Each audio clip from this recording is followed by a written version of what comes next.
The Shunned House by H.P. Lovecraft. Narrated by Peter Coates.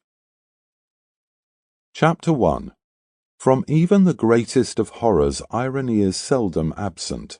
Sometimes it enters directly into the composition of the events, while sometimes it relates only to their fortuitous position among persons and places. The latter sort is splendidly exemplified by a case in the ancient city of Providence, where in the late 40s Edgar Allan Poe used to sojourn often during his unsuccessful wooing of the gifted poetess, Mrs. Whitman.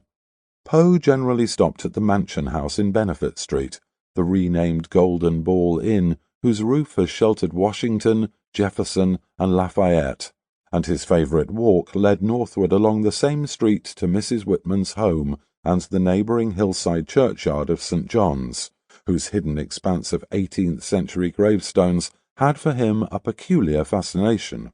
Now the irony is this: in this walk, so many times repeated, the world's greatest master of the terrible and the bizarre was obliged to pass a particular house on the eastern side of the street, a dingy, antiquated structure perched on the abruptly rising side hill, with a great unkempt yard dating from a time when the region was partly open country. It does not appear that he ever wrote or spoke of it, nor is there any evidence that he even noticed it.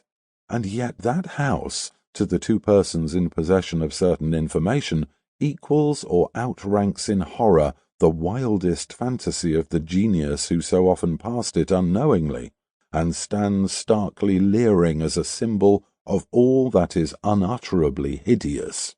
The house was, and for that matter still is, of a kind to attract the attention of the curious.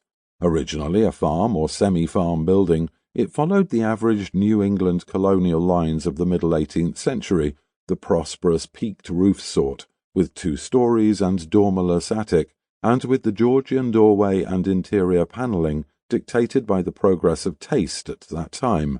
It faced south, with one gable end buried to the lower windows in the eastward rising hill, and the other exposed to the foundations toward the street. Its construction, over a century and a half ago, had followed the grading and straightening of the road in that especial vicinity, for Benefit Street, at first called Back Street, was laid out as a lane winding among the graveyards of the first settlers, and straightened only when the removal of the bodies to the north burial ground made it decently possible to cut through the old family plots.